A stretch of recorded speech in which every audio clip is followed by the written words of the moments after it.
Hello bozos, welcome to my channel. Isn't it too late to learn something new? Insulting, isn't it?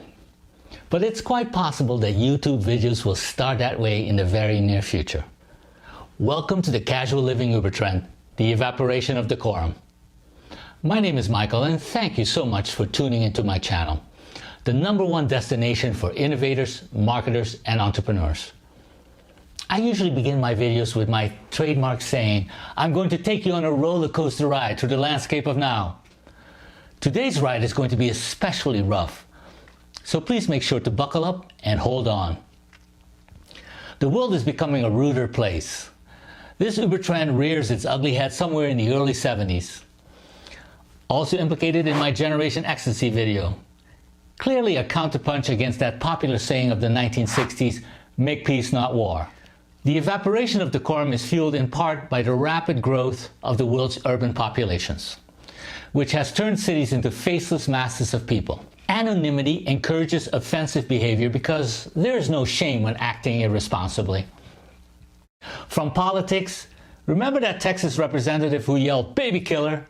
To entertainment, how about Faith Hill berating a fan for grabbing her husband's private parts during a concert? To Kanye West interrupting Taylor Swift's VMA acceptance speech, a slew of high-profile incidents demonstrate just how brazen society has become. In 1988, Los Angeles news station KTLA coined the term road rage after a string of shootings on the city's freeways. According to the St. James's Encyclopedia of Popular Culture, the term was inspired by roid rage, which refers to the sudden violent outbursts people experience after taking steroids. More on that trend in a future video. Aggressive driving, which includes speeding, tailgating, weaving, red light running, and rapid lane changes, obviously was around long before 1988. In a 1950 Walt Disney cartoon, Motor Mania, mild-mannered Goofy experiences a radical transformation. Once behind the wheel, a strange phenomenon takes place. Mr. Walker is charged with an overwhelming sense of power. His whole personality changes. Abruptly, he becomes an uncontrollable monster, a demon driver. Mr. Walker is now Mr. Wheeler, a motorist. The NHTSA paints a picture of this uncontrollable monster.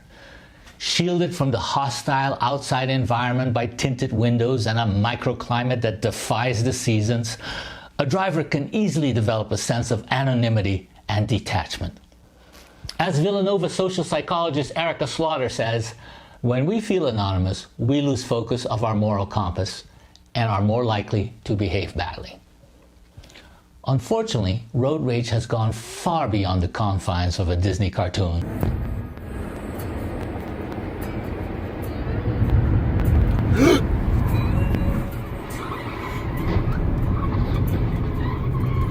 Okay, we're stopping. We are just a few minutes away from opening up the road. Fatalities caused by road rage have increased 350% between 2007 and 2017.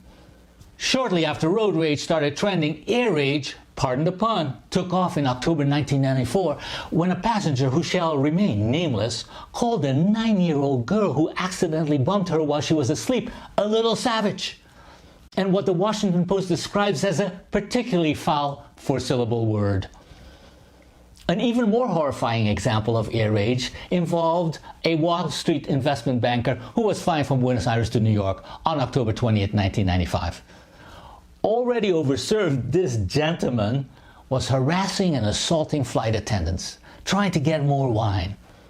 When they refused to serve him, he defecated on a service cart in first class in full view of other passengers, then began wandering around the cabin, leaving feces in his footprints and smearing some of it on the walls. And you thought that not having enough legroom was a big headache. What do you think sets these two last incidences apart?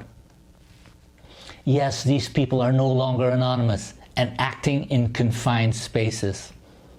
In fact, both of these incidences were actually perpetrated by people in high-profile positions.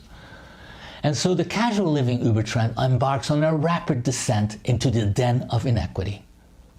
The fact that spectator parents are now fighting with officials at sporting events involving their children is just the latest twist in this unsettling Uber trend. The internet, as you can imagine, has only made things a lot worse. Restless souls hide behind anonymous online profiles and create havoc by trolling others. Internet trolls are famous for a practice dubbed flaming. In 1983, the Hacker's Dictionary defined flaming as speak it rapidly or incessantly on an uninteresting topic or with a patently ridiculous attitude. There's a lot more to this Uber trend, which you can read about in my book, Ubertrends. But now that you know the gist of casual living, how do we bestow innovation on this dark force to create a more positive society? How do you reverse a trend in a world where old school values are stampeding toward the exit, trampling everything on the way out? The casual living Uber trend is being propelled by a lack of education and moral leadership on the part of both parents and society's heads of state. A lot of this turbulence can be traced back to the 1970s, when the emergence of two-earner households left little time for parenting. Combine that trend with America's generally weak educational system, and you have a recipe for disaster. It would take a monumental effort on the part of government, educational institutions, and businesses to counter this tsunami. A distinct possibility should things worsen considerably, but highly improbable in today's could-care-less world. Some business leaders are standing up. Salesforce CEO Mark Benioff just penned an opinion piece in the New York Times in which he says this: "The culture of corporate America needs to change, and it shouldn't take an act of Congress to do it. Every CEO and every company must recognize that their responsibilities do not stop at the edge of the corporate campus."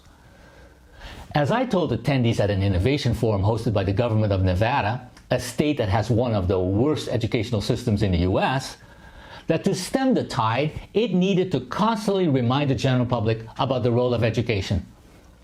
In Nevada, we have endless walls that enclose neighborhood compounds, as I like to call these developments. Many of these walls are in debatable shape. What better canvas for an inspiring message that hopefully will resonate among those who travel by daily? My idea is to have graffiti artists who are chomping at the bit to show off their best work paint messages like "teach your kids." Yes, it may sound like a cliche, but with sparse parental guidance and moral leadership, it's critically needed. Here are some other ideas: cool your jets to fight road rage, or brush your teeth to really evoke memories of mom. Let me know in the comments what type of messages we should be thinking about having graffiti artists spray paint. And why not? Innovation is all about creativity and intestinal fortitude. For more on this topic, please watch my video, "Why is Innovation Rarely Practiced?" Of course, we should pay these artists a stipend to make sure they are engaged with the project. Let me know what ideas you have to help offset this darkest of all Uber trends I track, casual living. It's not about Martha Stewart, okay? But a Martha Stewart School for Ethical Behavior would generate a lot of social media buzz, don't you agree? Despite its content, I hope you enjoyed this video, and I ask that you help us reverse this negative wave. Please subscribe to my channel and click the bell to be notified of each new video. I hope you have a great day, a great week, and a great year. See you soon, well behavers.